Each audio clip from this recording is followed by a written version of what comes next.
at Zaxby's. Order on your favorite delivery app. Some questions tonight about school safety in Columbia County. Parents want to know why law enforcement was not informed of two potential threats. The first, a 13-year-old Greenbrier middle school student facing charges for making terroristic threats. We're not going to read the full text from the student because it's a little too graphic, but it describes wanting to shoot a fellow student. The I-team also found another case at Columbia Middle where the sheriff's office says they should have been immediately informed. Our Sloan O'Connor is live for us at Greenbrier Middle School tonight with what parents have to say about all this. Well, it's no surprise parents here are frustrated.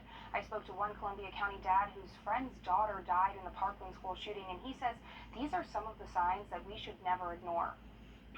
It just makes my stomach turn because if it can happen in Parkland, it can happen anywhere. These are all the signs that were there in Parkland that everybody ignored. Columbia County Father James Stupek says signs like this worry him, especially for his sophomore daughter. You know, my kids are getting older. I'm not looking at a full 12-year schooling anymore, but I'm glad I'm not.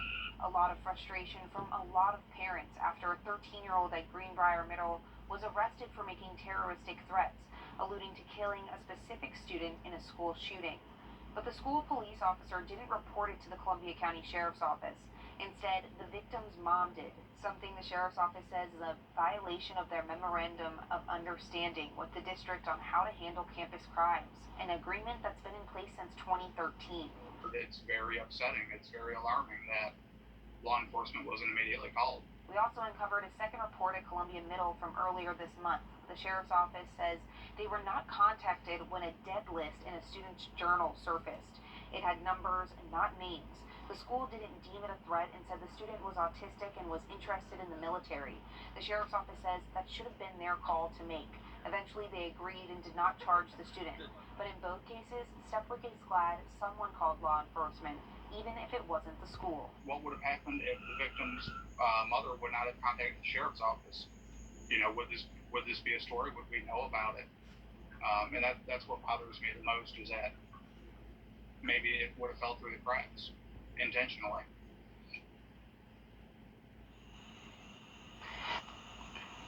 The district released this statement saying safety of students and staff is a top priority and threats of any nature are not tolerated. School administrators are expected to appropriately report any violation of the law to local law enforcement. And they also tell us that they did not violate the memorandum of understanding with the Sheriff's Office. But the Sheriff's Office maintains they did. We put the MOU on our website for you to decide. Fair enough, Sloan. Certainly not the kind of thing parents want to have to worry about as this brand new school year is just getting underway. Thanks for the live update there from Columbia County. An incredible reunion, more than 70 years in the making. It all started with an American soldier and 3 small kids